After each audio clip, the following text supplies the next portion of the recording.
Muy bien. Vamos a orar en esta tarde y poner este tiempo de estudio de la palabra en las manos del Señor y vamos a disfrutar, como siempre hacemos, de la palabra que nos hable y sobre todo en estos días en los que estamos recordando de una manera especial acontecimientos que fueron realmente trascendentales, ¿no?, para la historia de la humanidad.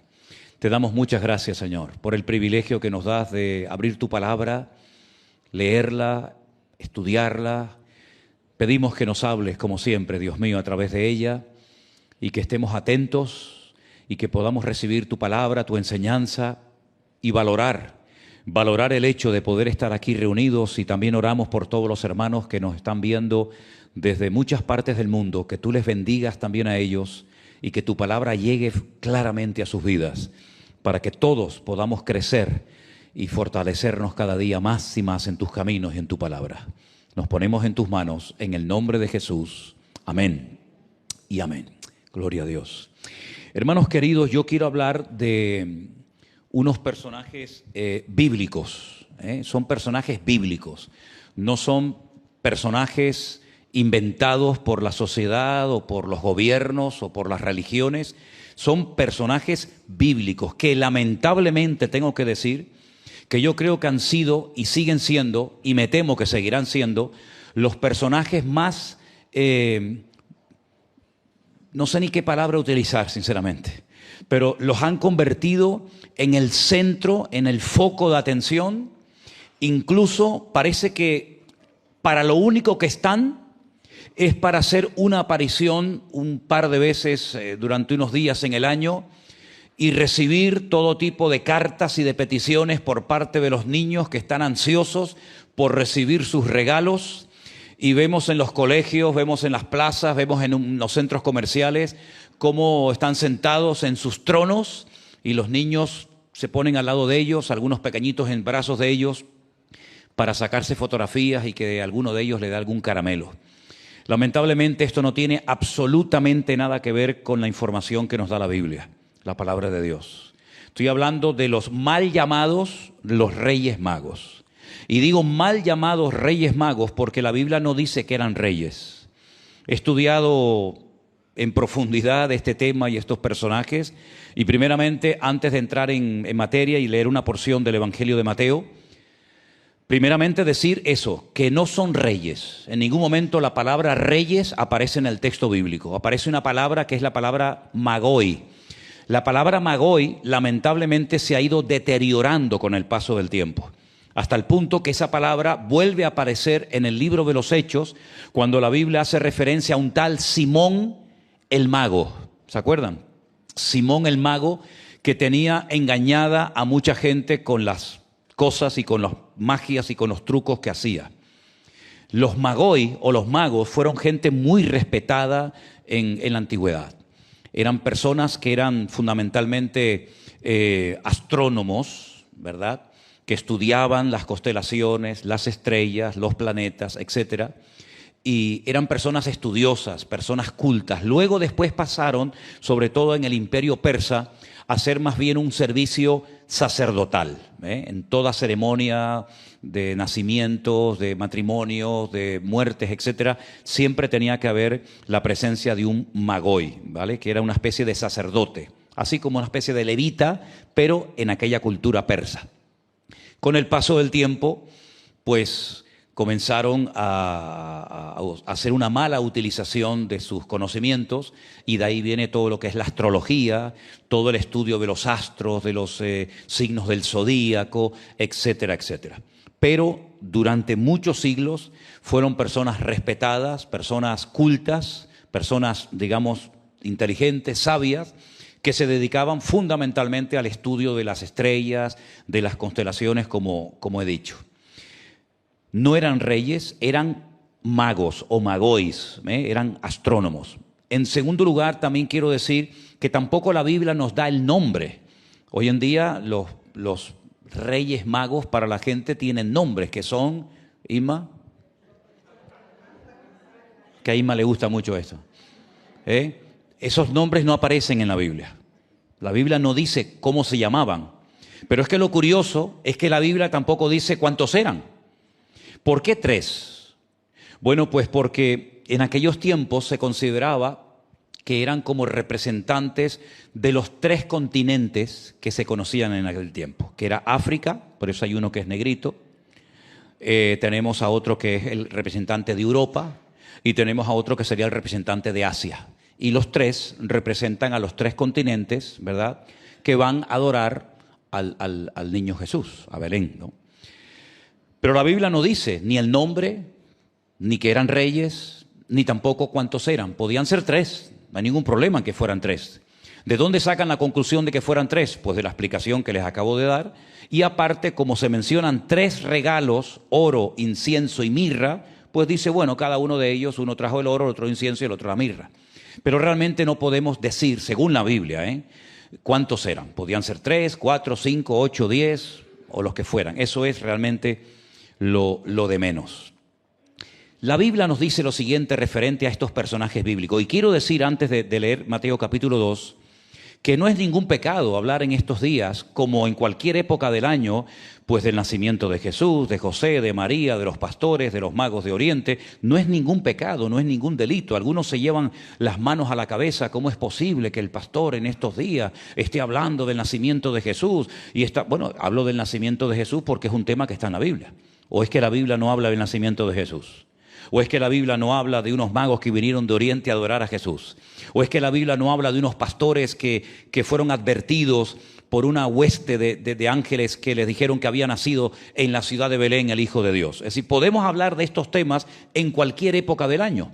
Pero yo quisiera en estos días hablar de estos temas para que la gente sepa realmente quiénes eran estos personajes y a qué vinieron, haciendo un recorrido seguramente de muchos meses hasta poder llegar al lugar donde estaba Jesús. Mateo capítulo 2, verso 1, la historia de estos personajes comienza de la siguiente manera. Cuando Jesús nació en Belén de Judea, en los días del rey Herodes, vinieron del oriente a Jerusalén unos magos, diciendo, ¿dónde está el rey de los judíos que ha nacido? Porque su estrella hemos visto en el oriente y venimos a adorarle. Oyendo esto, el rey Herodes se turbó y toda Jerusalén con él. Y convocados todos los principales sacerdotes y los escribas del pueblo, les preguntó dónde había de nacer el Cristo, el Mesías. Versículo 5. Ellos le dijeron, en Belén de Judea, porque así está escrito por el profeta, se refieren al profeta Miqueas, y tú, Belén de la tierra de Judá, no eres la más pequeña entre los príncipes de Judá, porque de ti saldrá un guiador que apacentará a mi pueblo Israel. Entonces Herodes, llamando en secreto a los magos, indagó de ellos diligentemente el tiempo de la aparición de la estrella. Enviándolos a Belén, dijo, id allá y averiguad con diligencia acerca del niño. Y cuando la halléis, hacédmelo saber, para que yo también vaya y le adore. Ellos, habiendo oído al rey, se fueron, y aquí la estrella que habían visto en el oriente iba delante de ellos, hasta que llegando se detuvo sobre donde estaba el niño. Dice el versículo 10, y al ver la estrella se regocijaron con muy grande gozo. Y al entrar en la casa, fíjense, no habla de establo, no habla de pesebre, habla ya de una casa. Al entrar en la casa, vieron al niño con su madre María y, postrándose, lo adoraron. Y abriendo sus tesoros, le ofrecieron presentes, oro, incienso y mirra. Pero siendo avisados por revelación en sueños que no volviesen a Herodes, regresaron a su tierra por otro camino. ¿Cuántos dicen amén? Qué historia tan interesante, ¿no? Por cierto, Marcos no nos dice nada de la visita de estos personajes, y Lucas tampoco, y Juan tampoco. Así que doy gracias a Mateo, porque se animó a contarnos la visita de estos hombres que vinieron de lejanas tierras a traerle presentes al Señor Jesús, al niño en aquel momento, porque si Mateo no nos hubiera hablado de estos personajes, nunca sabríamos, nunca, que el Señor Jesús y sus padres fueron visitados por estos personajes tan interesantes. Ahora, yo tengo una opinión personal que a lo largo de la exposición de la palabra esta noche se la voy a dar en cuanto a estos personajes. Pero vamos a empezar analizando un poquito el versículo 1. El versículo 1 dice que Jesús nació, pues donde dice la Biblia que tenía que nacer, en Belén de Judea. El único profeta del Antiguo Testamento, y mira que hay profetas en el Antiguo Testamento, muchos conocidos y otros no tan conocidos, muchos recibieron mucha información acerca del Señor Jesús, por supuesto unos más y otros menos, pero el único profeta de la antigüedad que sabía dónde iba a nacer el Señor fue el profeta Miqueas. El profeta Miqueas profetizó que cuando viniera el Mesías, que cuando naciera el Mesías, y esto es muy interesante decirlo, porque el Mesías no iba a venir del cielo de mayor, de adulto, sino que iba a nacer.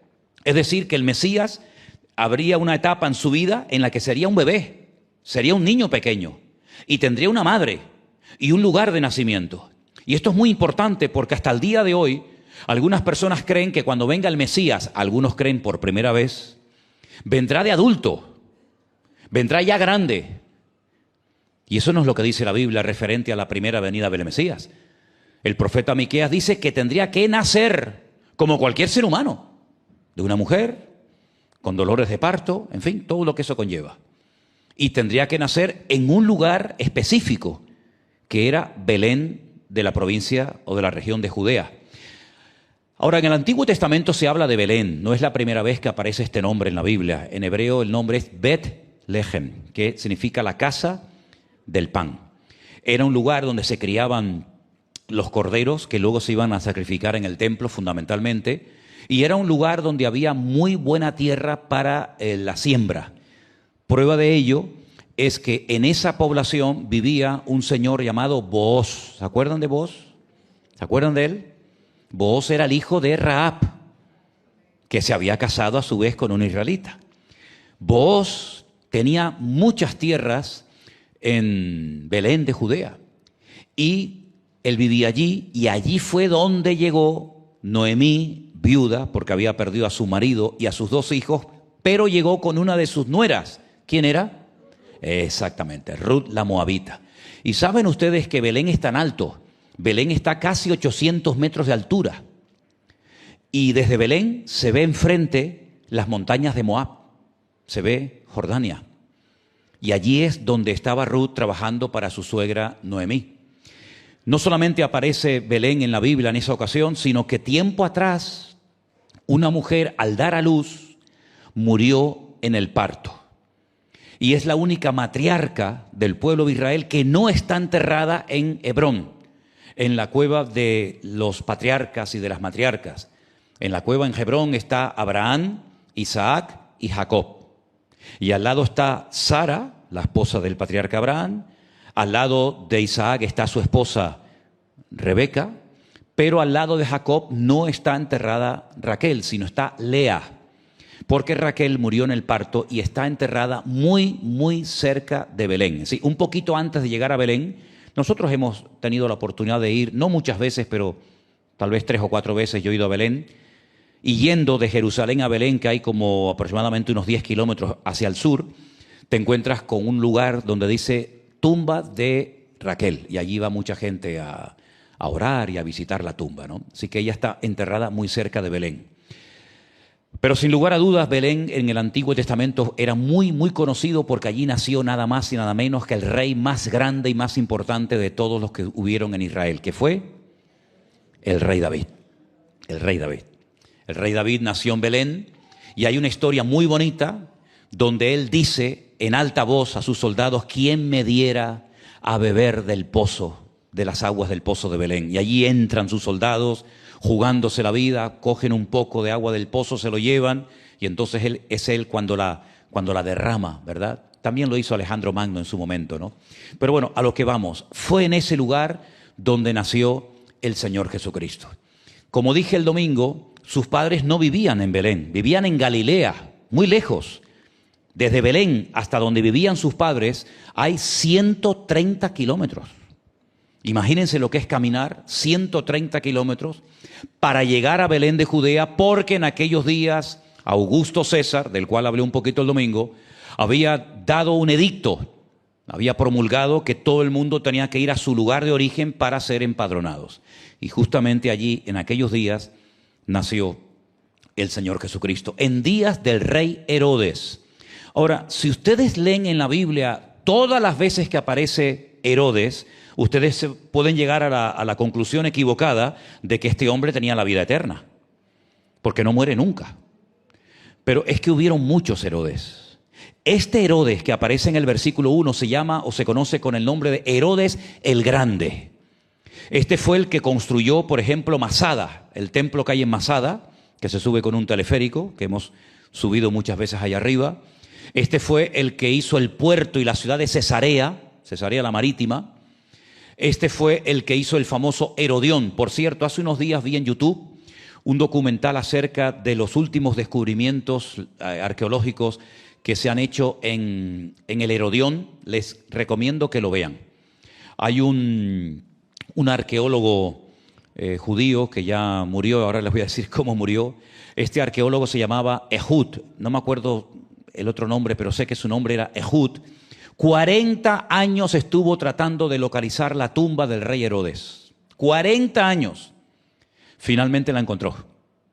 Hay una montaña artificial, no es una montaña natural. Herodes lo que hizo fue que mandó hacer una montaña artificial, la rodeó con unas murallas enormes y dentro construyó una auténtica ciudad. Se puede visitar, véanlo en YouTube, es tremendamente interesante. La cantidad de habitaciones, de palacios, de dependencias es tremendo. Y allí fue enterrado el rey Herodes el Grande.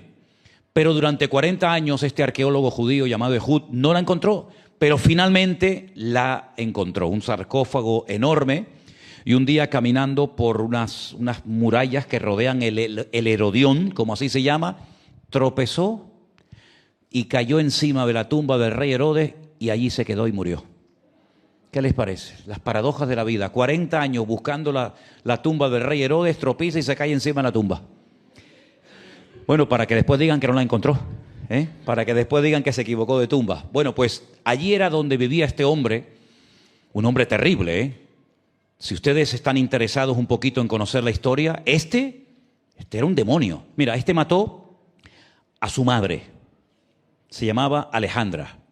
No hay ninguna Alejandra aquí, ¿no? Mató a su mujer, a Mariana. Mató a 3 de sus hijos, Antípater, Alejandro y Aristóbulo.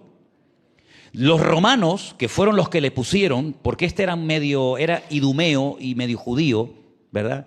Lo pusieron los romanos porque se fiaban de él, era cruel. Los romanos decían que un cerdo vivía más seguro que una persona en el palacio del rey Herodes. Era desconfiado, era antipático, era agresivo, era terrible. Como él sabía que era pésimo, era malo, pero malo, lo que hizo fue, sabiendo que nadie iba a llorar cuando muriera, cogió a los sabios y a la gente más importante de Israel, los encerró en una cárcel y dijo: cuando yo me muera, como sé que no van a llorar por mí, quiero que les corten la cabeza a todos. Y así van a llorar. Y la historia dirá que estaban llorando por mí. Este era el rey Herodes. Tú imagínate haber nacido en esa época. Ahora ponte en el lugar de los magos de Oriente que vienen guiados milagrosamente, da igual si fue el cometa Halley, porque lo curioso es que se ha llegado a la conclusión de que en el tiempo en el que nació el Señor Jesucristo, el cometa Halley se veía perfectamente y estaba pasando por aquella región del mundo. Entonces algunos creen que podía haber sido el cometa Halley el que guió a estos magos. Otros piensan que fue una alineación de las estrellas Almitag, Almilán y Mintakah, que se alinearon con una serie de planetas y Júpiter y no sé qué. Bueno, realmente no sabemos exactamente qué fue lo que sucedió, pero estos hombres entendieron que alguien importante había nacido y que había que ir a adorarlo y había que ir a hacer acto de presencia y llevarle presentes, pues como se hacía cada vez que se visitaba a una persona importante y en este caso un rey. La cuestión está en que ahora imagínense con este personaje siniestro que es capaz de matar a sus hijos, capaz de matar a su madre, capaz de matar a su esposa, capaz de matar a todo lo que se le pusiera por delante. Ahora llegan estos y le dicen: ¿dónde está el rey de los judíos que ha nacido? ¿Saben lo que es decirle a Herodes en la cara ha nacido el rey de los judíos y venimos a adorarlo. Pero es que tienen delante de él al que supuestamente en ese momento era el rey de Israel. Se jugaron la vida. Que poco se habla de lo valientes que fueron los magos de Oriente, ¿eh? Porque todo el mundo sabía el carácter que tenía Herodes, ¿eh? Todo el mundo sabía perfectamente cómo era este hombre. ¿Cómo se atrevieron a ir a este hombre a decirle: hemos venido a adorar al rey de los judíos porque su estrella hemos visto en el oriente y venimos a adorarlo? Era jugarse la vida. Pero lo hicieron, lo hicieron. Lo curioso es que Herodes, que conocía un poco las escrituras porque tenía algo de judío en su sangre, llamó, dice, que a los principales sacerdotes y a los escribas del pueblo, los profesionales de la religión, y le dice: ¿dónde tiene que nacer el Mesías según las Sagradas Escrituras? Y ellos le dieron la respuesta exacta. Conocían el versículo de memoria. No puede nacer en cualquier parte. Tiene que nacer en Belén de Judea, porque así lo dijo el profeta Miqueas en el capítulo 5, versículo 2 de su libro. En Belén de Judea. Y el que nazca en ese lugar que va a ser el Mesías será el guiador del pueblo de Israel y será el que va a apacentar a toda la nación y a todo el pueblo. La pregunta que yo me he hecho al leer este texto, y mira que he leído este versículo y este pasaje no sé cuántas veces: ¿por qué, si ya sabían que había nacido el Mesías, por qué no fue ningún sacerdote ni ningún escriba a ver cómo era el niño, a ver dónde estaba, a comprobar si efectivamente era del linaje de la tribu de Judá? ¿Por qué no fueron los sumos sacerdotes? ¿Por qué no fue una comitiva de los sacerdotes, de los levitas, para comprobar si realmente lo que estaban contando esta gente era verdad? Es que mira, yo he notado en este pasaje que en la época en la que nació Jesús, fundamentalmente hubo tres reacciones. Tres reacciones. Por una parte, el odio de Herodes, porque lo que quería Herodes era matarlo, no quería ir a adorarlo. El odio de Herodes. Por otra parte, la indiferencia total y absoluta de los sacerdotes y escribas. Ha nacido, sí, en Belén de Judea, sí, yo no voy, yo no tengo que ir para nada. Y esos eran los religiosos. Esos eran los que tenían que ir a comprobar. Preferían estar en el templo mirando los pelos de las cabras y de las ovejas, cumplir con el ritual de los sacrificios, que ir a comprobar si realmente había nacido el Mesías. Es que los religiosos son así, son los que se tragan el mosquito, no. Son los que cuelan el mosquito, eso, y se tragan el camello, ¿verdad? Preferían estar en el templo. Bueno, ya ha nacido, ya iremos. Como dicen algunos cuando los invitamos a los cultos, ¿no? Me lo dijo esta mañana un señor, ya me lo ha dicho 50 veces. Algún día iré. El domingo a lo mejor voy, y me lo lleva diciendo desde el 2003. Algún día. ¿Por qué no fueron los sacerdotes? ¿Por qué no fueron los escribas? Indiferencia total y absoluta. Así que tenemos la reacción del odio de Herodes, la reacción de indiferencia de los sacerdotes, pero la reacción de admiración y de adoración por parte de aquellos hombres que vinieron de lejanas tierras, seguramente viajando durante, no quiero decir años, pero seguro viajaron durante muchos meses, durante mucho tiempo. Y hoy en día seguimos viendo la misma reacción. Unos odian a Cristo, no quieren ni hablar de Él. Porque me hace gracia que cuando vienen los magos de Oriente, en los colegios, en el estadio que van a venir dentro de unos días, o donde sea, vienen los magos de Oriente y han quitado todo el protagonismo del protagonista de la historia, que es el Señor Jesús. Ellos se han posicionado y los actores secundarios han desplazado al actor principal, que fue nuestro Señor Jesucristo. Porque los magos de Oriente, ¿de dónde vienen? ¿Por qué vinieron de lejanas tierras? ¿A quién vinieron a adorar? ¿Por qué fueron hasta Belén de Judea? ¿Qué tiene que ver lo de la estrella? La gente no tiene ni la más remota idea. Yo sé que hay algunos hermanos que nos están viendo de otros países en esta tarde que les sorprende esto de los magos de Oriente, pero es que aquí en España esto está tan arraigado. Yo sé que, por ejemplo, en otros países está lo del Papá Noel, ¿no? Yo me acuerdo de niño, lo llamábamos San Nicolás. En Venezuela lo llamábamos San Nicolás. Estaba de Papá Noel, San Nicolás, ¿cómo se llama? Hay más nombres, ¿no? Santa Claus y todo ese rollo. No, el Niño Jesús es otro. Ese es otro. Ese es el protagonista. Ese es el protagonista. El tema es que en España, el día 6 de enero, si no recuerdo mal, es el día para los niños más importantes del año. Porque es el día en el que vienen los magos de Oriente con sus regalos o con carbón, según haya sido el comportamiento de Natán. Así que a ver lo que te van a traer este año. Y a mí me decían, bueno, ya no era tan pequeño, que había que dejar la ventana media abierta y dejarles algo de agua y comida para los camellos. Eso es lo que nos decían. Y uno hacía una carta con aquella ilusión, ¿verdad? Esto en España está muy arraigado, muy arraigado. Lo que me ha llamado la atención que cuando yo vine de Venezuela y salíamos a las calles estaban llenas de niños con balones, con bicicletas, con gente vestida de futbolista. Llevo 2 años asomándome al balcón el Día de Reyes y no hay ni un niño en la calle a esas horas. Claro, están con las maquinitas, están con las máquinas diabólicas en las casas jugando. Entonces ya eso de un balón, de una bicicleta, como que ya no pega, ¿no? Pero es interesante notar que estos hombres viajaron durante meses, hombres de ciencia, hombres cultos, hombres que sabían lo que significaba aquella alineación de planetas, hombres que sabían perfectamente lo que estaba sucediendo en lejanas tierras como era Belén de Judea. ¿De dónde sacaron esa información? Y ahí es donde yo voy a dar mi opinión personal. Ustedes saben que en el Antiguo Testamento hubo un profeta.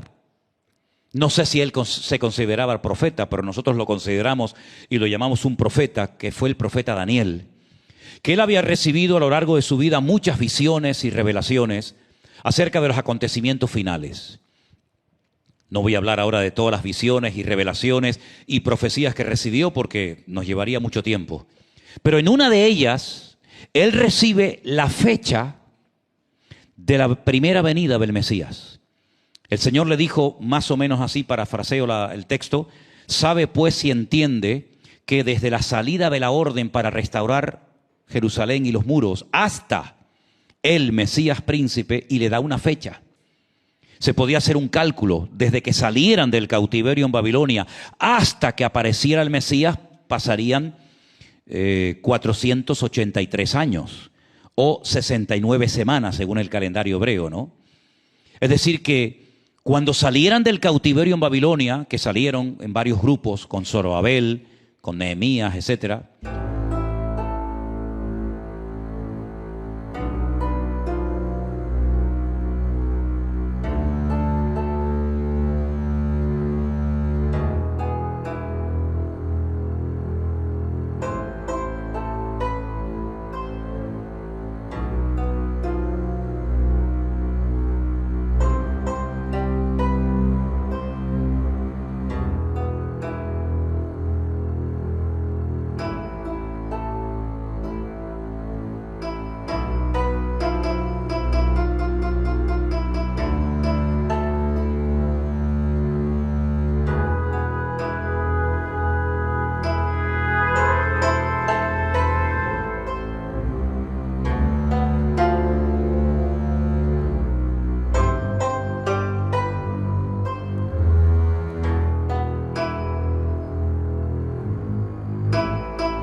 con Esdras, se podía contar y saber cuándo nacería el Mesías. Además, se sabía dónde iba a nacer, que era en Belén de Judea.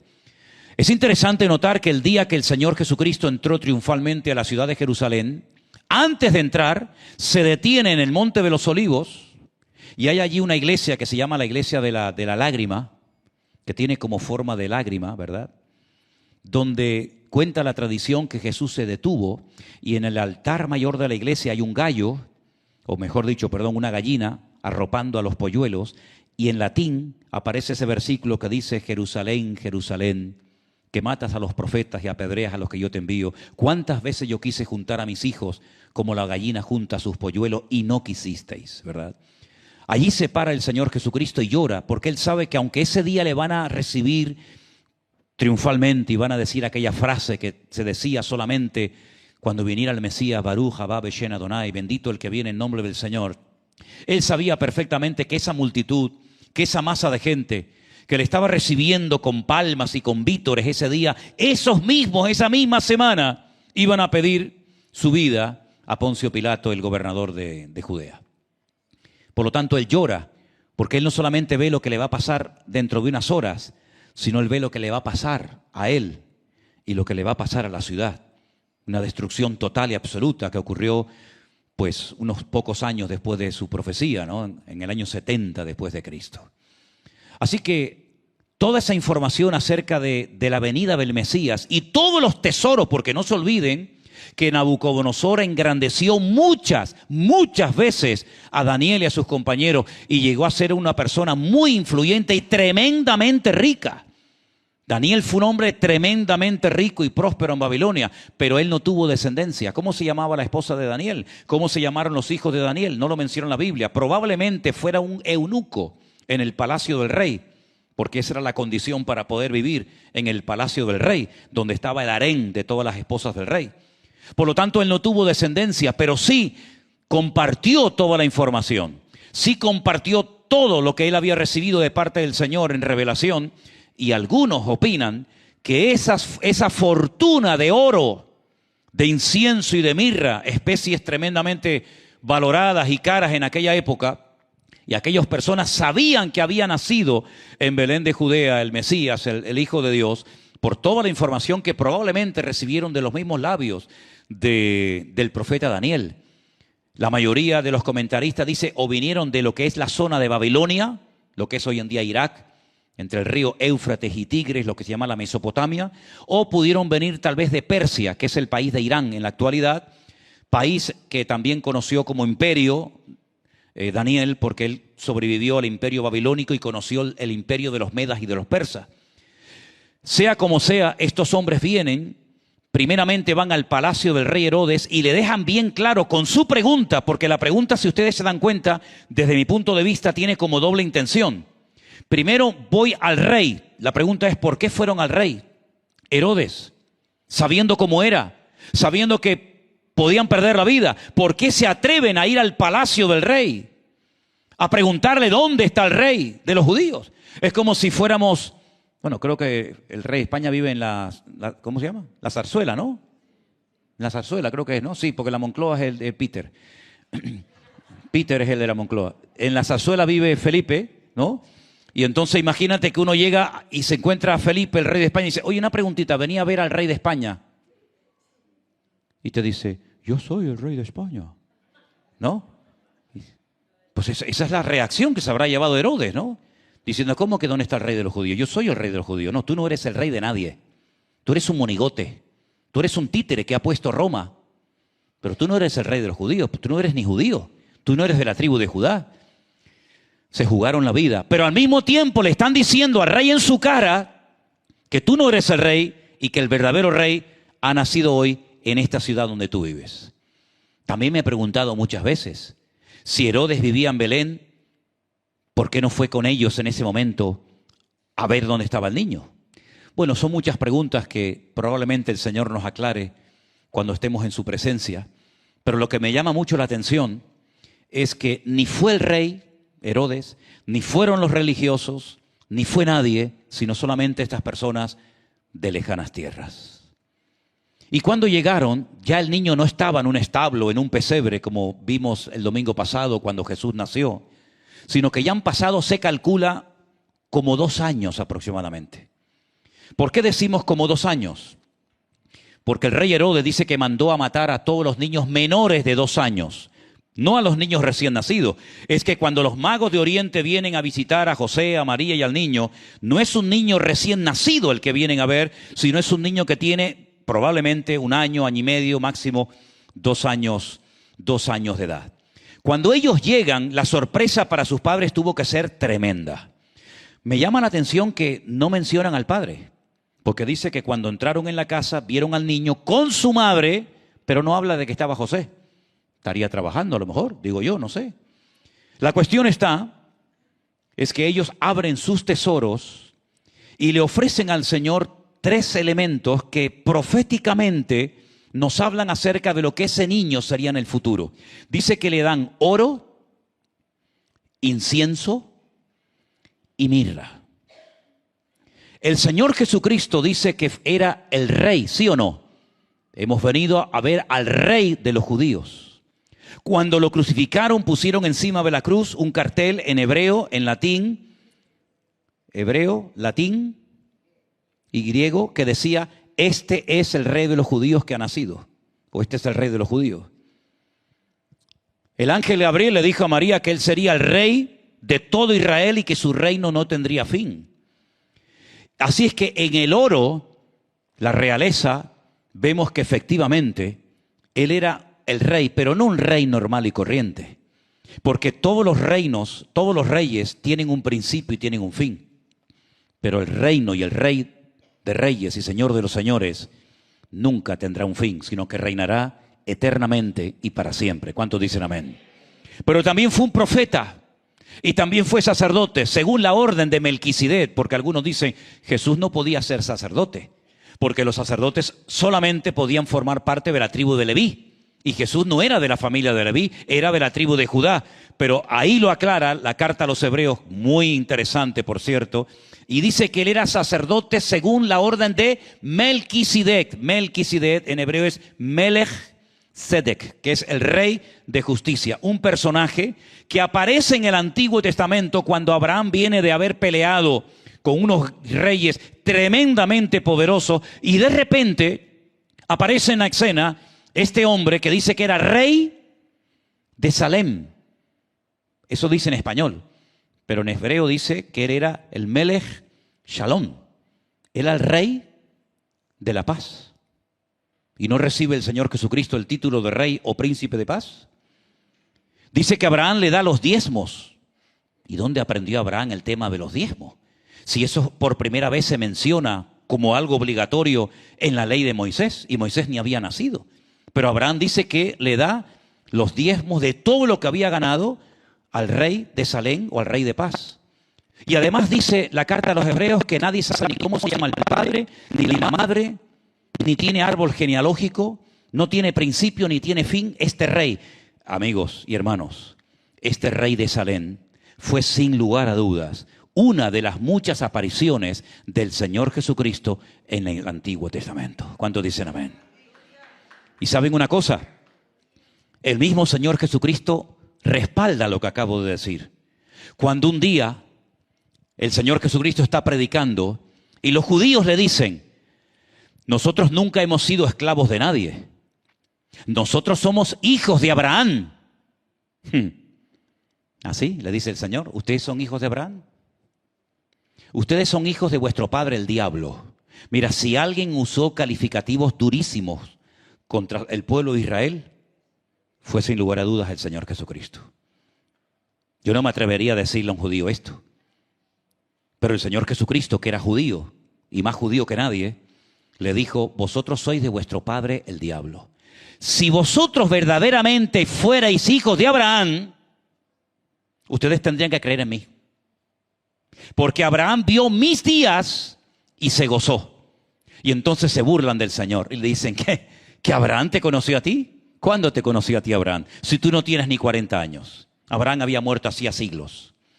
Pero sin embargo el Señor Jesucristo dice: no, Abraham vio mis días. Abraham vio mis días y se gozó en ellos. y en otras apariciones también que el Señor Jesucristo hace en la tienda, en la tienda de campaña de Abraham. Por lo tanto, es interesante ver cómo toda la historia va encajando a la perfección.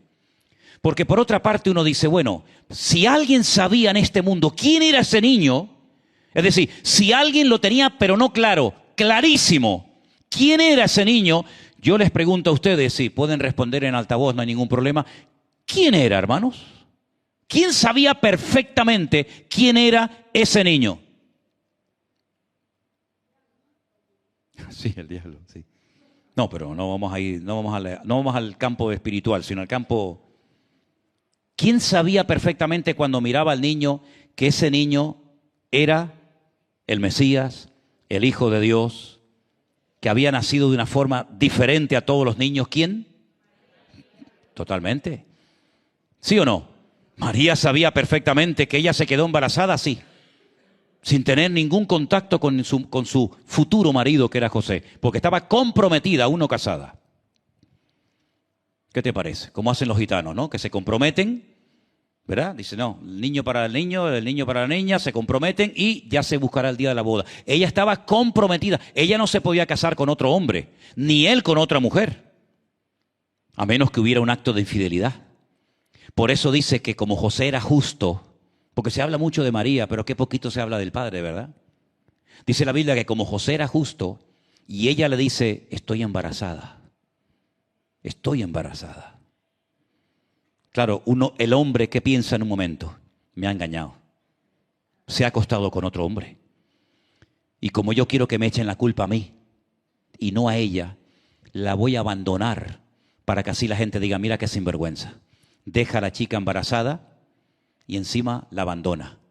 Pero el Señor se le aparece y le dice, no lo hagas, porque lo que lleva en su vientre es santo. Así que no tengas ningún temor. Es decir, las cosas que el Señor habló en aquellos días por sueños, por visiones, por ángeles, fue realmente tremendo. Porque hay una característica del mundo espiritual, y es que cuando están a punto de suceder cosas muy, muy impactantes en el mundo, en la sociedad, hay una aparición de ángeles y visiones y revelaciones como nunca antes, porque es la forma como el Señor va anunciando lo que se viene, ¿verdad?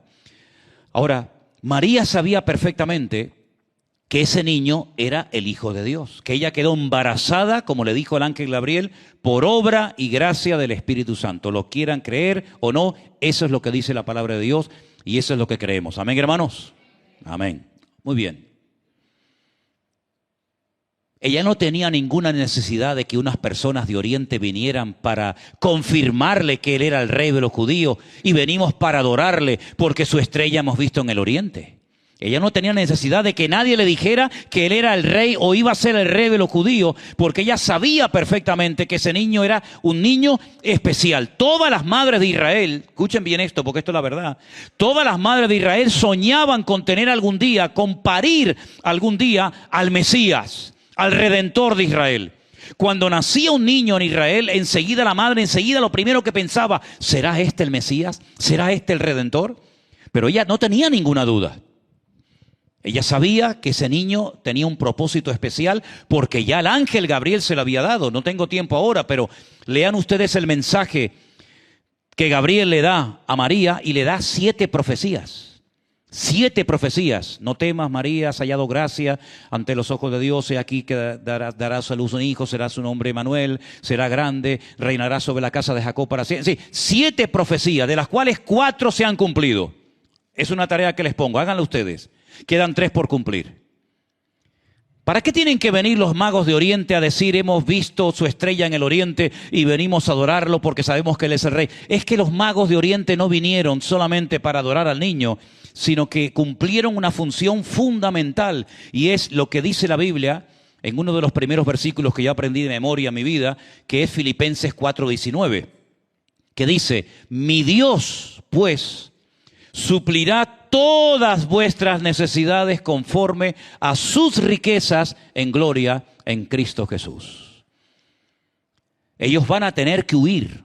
Ellos no pueden permanecer ni un minuto más en ese lugar. ¿Por qué? Porque Herodes le ha puesto precio a la cabeza del niño. De hecho, muchos niños murieron. Dice la Biblia, por ejemplo, en el capítulo 2, en el versículo 17, entonces se cumplió lo que fue dicho por el profeta Jeremías cuando dijo: voz fue oída en Ramá, grande lamentación, lloro y gemido, Raquel llora por sus hijos y no quiso ser consolada, ¿verdad? Muchos niños murieron, pero este niño logró salvar su vida porque el Señor le había revelado a José que tenían que huir. ¿A dónde? ¿A dónde tenían que huir, hermanos? Pues al país más cercano que tenían yendo hacia el sur, que era Egipto. Ahora, yo no sé cómo están ustedes de geografía, hermanos, pero no estamos hablando de que fueron en coche, ¿eh? No fueron en tren, no fueron en un avión.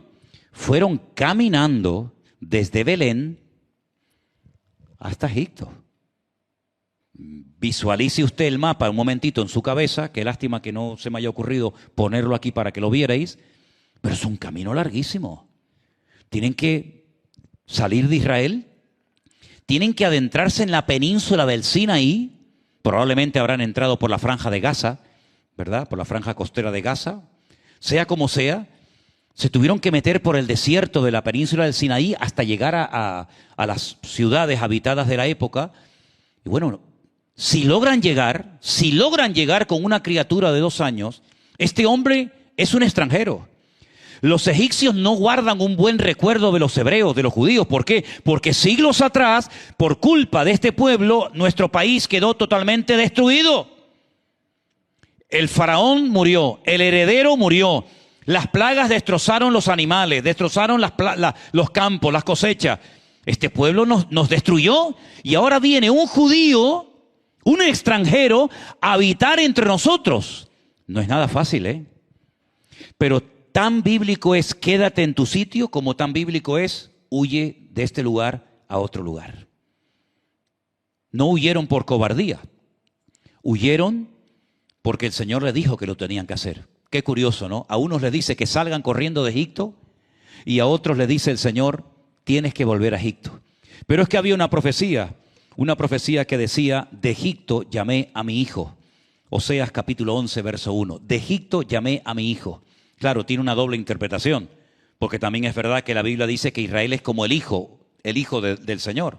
Pero por otra parte también el Señor Jesucristo, como el unigénito del Padre, también fue llamado de Egipto. 2 años estuvieron en Egipto. 2 años. Una pregunta, ¿dónde vivieron? ¿De dónde sacaron dinero para alquilar una casa? ¿Y para comer? ¿Y para ponerse ropa?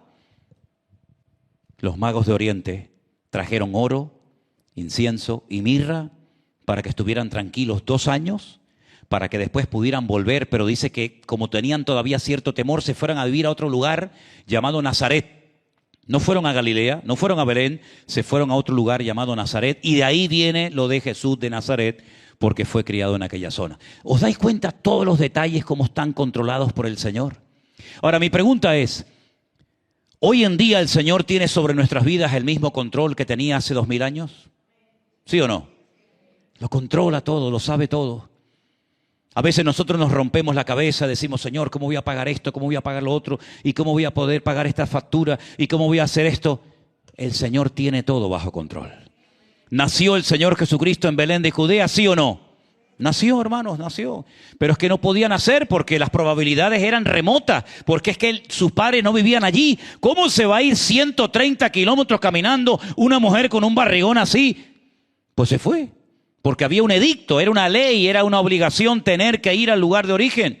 Imagínense ustedes el barrigón que tenía hasta el otro día aquí doña Agus. Imagínense con ese barrigón que se tenga que ir caminando 130 kilómetros. Eso no hay quien lo aguante. Pero mira cómo el Señor utilizó a César Augusto, que no sabía nada de las profecías de la Biblia, para que tuviera que movilizar a millones de personas y sobre todo a José y a María y llegara el día exacto del nacimiento del Señor Jesús. Mira cómo el Señor tenía todo preparado de antemano para que José y María pudieran huir a Egipto y estar tranquilitos 2 años sin tener que preocuparse por los aspectos económicos. Ese es nuestro Dios. Alguien se había quedado con las ganas de aplaudir, pues apláudanle ahora al Señor, porque ese es nuestro Dios, querido hermano. Ese es nuestro Dios, aleluya. El Dios que lo sabe y lo controla todo. Mira, termino diciendo esto. Hay una fiesta en el calendario judío que la llaman, ustedes saben, el Yom Kippur. Es el día en el que el sumo sacerdote entraba al lugar santísimo, como ya les he explicado muchas veces, para presentar el sacrificio. Luego el sumo sacerdote salía, extendía las manos hacia el pueblo, los bendecía, etcétera, etcétera. Muy bien. Miren, hermanos, el Señor Jesucristo, que lo sabe, que lo conoce y que lo puede todo, se va a encargar de todos y de cada uno de nuestros detalles. No le va a faltar a nuestra vida nada. Ellos creen que en ese día Dios juzgaba al mundo y lo siguen creyendo hoy en día. Ellos días antes llaman por teléfono, escriben cartas, te visitan pidiéndole perdón a la gente que ellos creen que han ofendido. Tienen unas oraciones especiales, que yo las tengo por ahí en mi casa escritas, que las dicen por si acaso han hecho una promesa y no la han cumplido. Es decir, intentan ponerse lo mejor delante del Señor.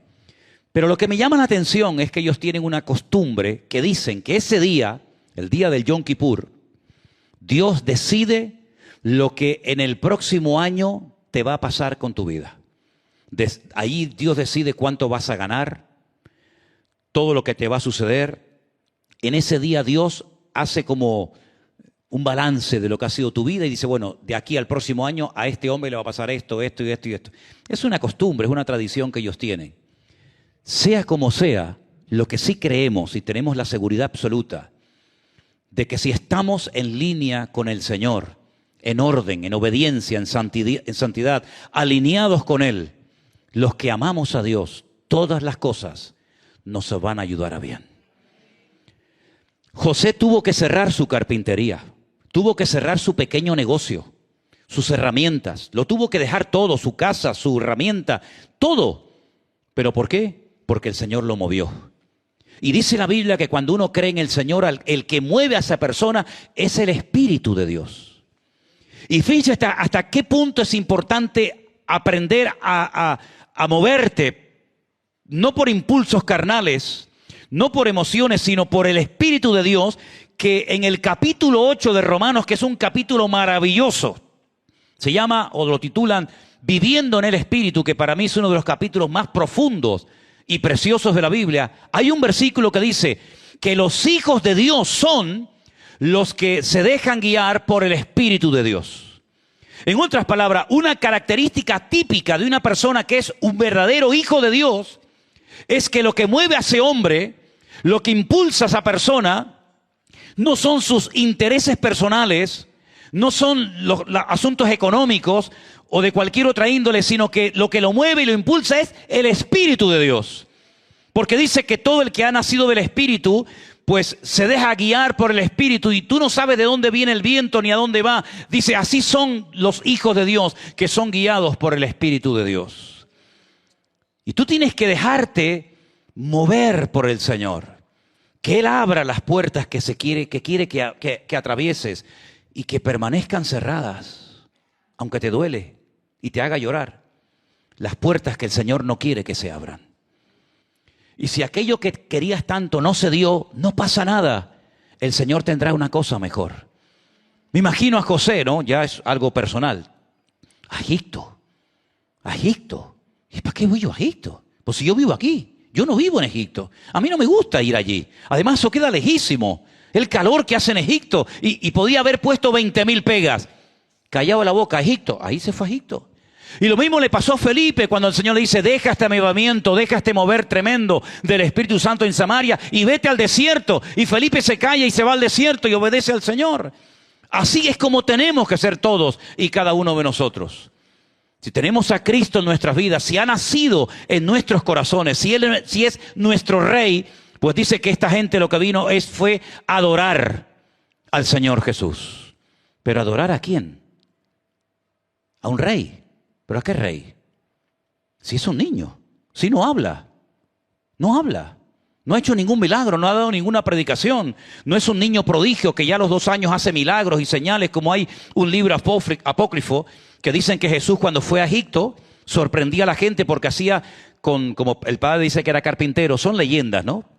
De hecho hay un viaje turístico que te llevan a la carpintería de José a Egipto. Y dice que el niño cogía trocitos de madera, hacía pajaritos de madera, soplaba y salían volando. No hacía nada ese niño. Era como un niño normal y corriente de 2 años. Bueno, si tenía 2 años y era así como el carácter de Adiel, ya lo creo que se movía, ¿no? Pero bueno, se postran ante un niño a adorarlo.